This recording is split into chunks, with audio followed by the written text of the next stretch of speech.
নমস্কার বন্ধুরা, আজ আমি দেখাবো ছত্তিশগড়ে অবস্থিত একটি ইকো ট্যুরিজম। এই ইকো ট্যুরিজমটি কেশকালে অবস্থিত।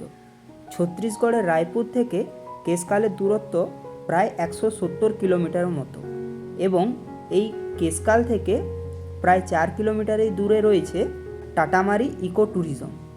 এখানে যাওয়ার জন্য বাস রয়েছে, কিন্তু বাসে অবশ্য কেশকালে নেমে যেতে হবে। তারপর অটো বা টোটো করে 4.5 কিলোমিটার মতো জঙ্গলে ঘেরা রাস্তা দিয়ে যেতে হয় এই ইকো ট্যুরিজম। কেশকাল থেকে যেতে আসতে অটোতে প্রায় 800 টাকার মতো ভাড়া নেয়। আমি কিন্তু কেশকাল থেকে পায়ে হেঁটেই পৌঁছে গিয়েছিলাম এখানে। এই টাটামারিতে এন্ট্রি ফি 20 টাকা প্রতিজন। এখানে বেশ কিছু রাইডিংয়ের অ্যাক্টিভিটি, এছাড়া সুন্দর পার্ক রয়েছে। থাকার জন্য রয়েছে কটেজ এবং টেন্টের ব্যবস্থা। ভ্যালিটার দৃশ্য সত্যি মন মুগ্ধ করে দেওয়ার মতো। এছাড়া কেশকাল আসার সময় রাস্তাটিও অসাধারণ। এখানে বেশ কিছু ক্যাফেও রয়েছে, এছাড়া খাবার জন্য হোটেলেরও ব্যবস্থা রয়েছে।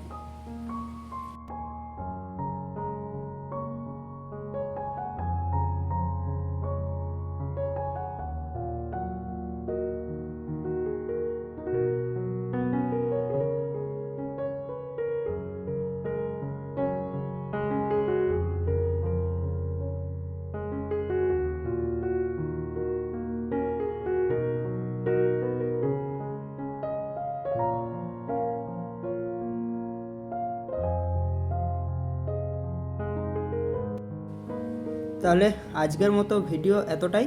দেখা হবে পরবর্তী কোনো ভিডিওতে। ততক্ষণ পর্যন্ত সকলে সুস্থ থাকবে, ভালো থাকবে। I will catch you in the next video. Tata.